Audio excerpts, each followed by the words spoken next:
നമ്മളിൽ പലരും 3 മണി 4 മണി നേരത്ത് ഞെട്ടി എണീക്കാറുണ്ടല്ലേ.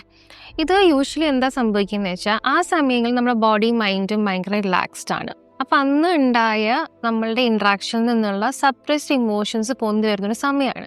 അപ്പം അന്ന് നല്ല സ്ട്രെസ്ഫുൾ ഡേ ആയിരുന്നെങ്കിൽ നമ്മുടെ കോർട്ടിസോൾ എന്ന് പറയുന്ന സ്ട്രെസ് ഹോർമോൺ കൂടുമ്പോൾ നമ്മൾ ഈ സമയങ്ങളിൽ എണീക്കാൻ ചാൻസസ് കൂടുതലാണ്. നമ്മൾ ചെയ്യേണ്ട കാര്യങ്ങൾ എന്താണെന്ന് വെച്ചാൽ കണ്ണ് തുറന്ന് ഇരിക്കരുത്. കണ്ണടയ്ക്കാനുള്ള ടെൻഡൻസി നമ്മൾ തന്നെ പഠിക്കണം. കണ്ണ് തുറന്നു കഴിഞ്ഞാൽ നമുക്ക് സ്റ്റിമുലേറ്റഡ് ആവാൻ വേണ്ടി മൊബൈൽ നോക്കാൻ ടെൻഡൻസി ഉണ്ടാവും, അല്ലെങ്കിൽ വായിക്കാൻ ടെൻഡൻസി ഉണ്ടാവും, ഓവർ തിങ്ക് ചെയ്യാൻ ടെൻഡൻസി ഉണ്ടാവും. So first thing, try to learn to close your eyes. Second thing, ബ്രീത്തിങ്ങിൽ കോൺസെൻട്രേറ്റ് ചെയ്യുക. നമ്മൾ എത്ര കാം ആവുന്നു അത്രയും നമ്മൾ will go back to sleep earliest. മൂന്നാമത്തെ കാര്യം, before you go to bed, stressful day ആണെങ്കിൽ സ്ക്രീൻ ടൈം കുറയ്ക്കാൻ ശ്രദ്ധിക്കുക. സ്റ്റിമുലേറ്റഡ് ആവുന്ന അല്ലെങ്കിൽ ഹൈ ഇൻറ്റൻസിറ്റി ന്യൂസസ് കാണാണ്ടിരിക്കാൻ ശ്രമിക്കുക. ബുക്സ് ആണെങ്കിലും സീരിയസ് ബുക്സ് വായിക്കാണ്ടിരിക്കാൻ ശ്രമിക്കുക. ഏറ്റവും ഇമ്പോർട്ടൻറ്റ്, ഒരു സ്ട്രെസ്ഫുൾ ഡേ ആണെങ്കിൽ sleep hygiene is the best thing to do.